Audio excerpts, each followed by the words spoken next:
Terima kasih Anda masih bersama kami dalam Berita Banten. Bagi Anda yang baru saja bergabung, kami hadirkan kembali 3 berita utama hari ini.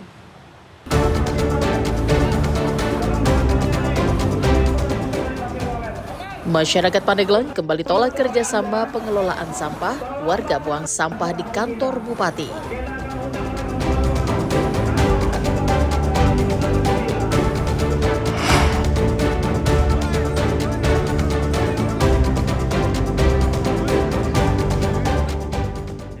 Pertandingan sepak bola antar kampung di Kabupaten Serang berakhir ricuh, 1 pemain terluka.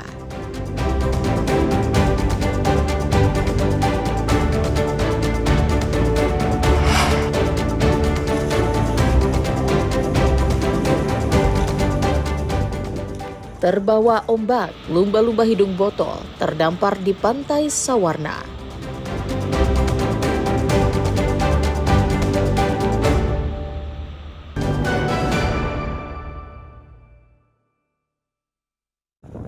Petugas Balawista dan sejumlah warga desa Sawarna, Kabupaten Lebak menyelamatkan seekor lumba-lumba hidung botol yang terdampar ke pantai berkarang.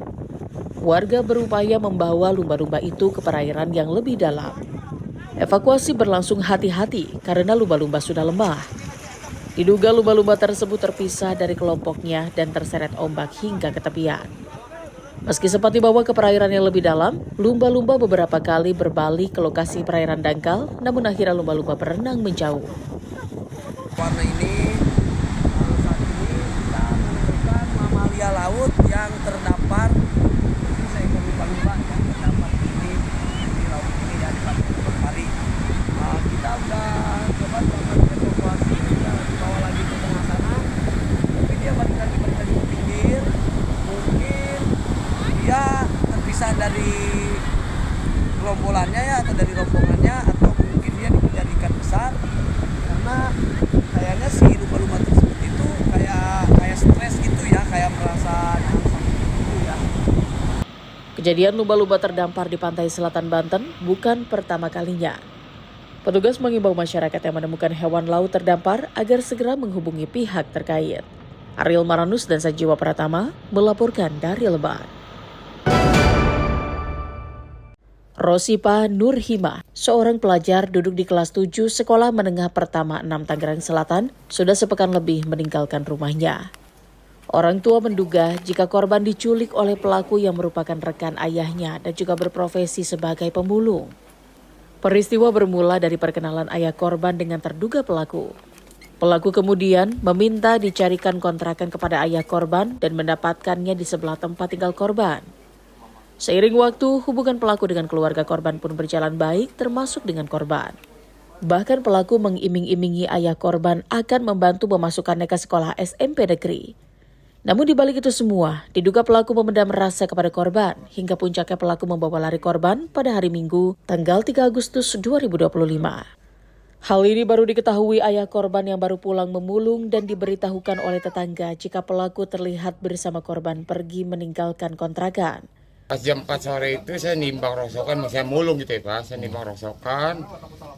Saya sempat bentrok tuh masih Pak sama pelaku itu sebenarnya masa nggak fokus itu kan sejalan. Saya pulang tuh pelaku udah nggak ada. Gitu. Cuma bodohnya saya gitu kan Pak, saya kan nggak ada sempat curiga gitu kan. Emang biasa kita ngopi bareng apa bareng gitu kan. Dia bilang, "Gua panggil Denny sih," saya gitu kan. Kita ngopi bareng gitu. Nah, tetangga baru ngomong, "Bego lo, kenapa emang? Anak lu rencana bawa kabur sama si Denny." Lah begitu Pak ceritanya. Emang kebodohan saya itu saya kan nggak tahu. Jadi kebodohan saya itu malah lepas gitu Pak.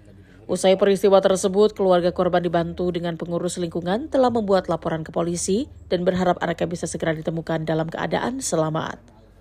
Ariel Maranus dan Syabudinatar melaporkan dari Tangerang Selatan.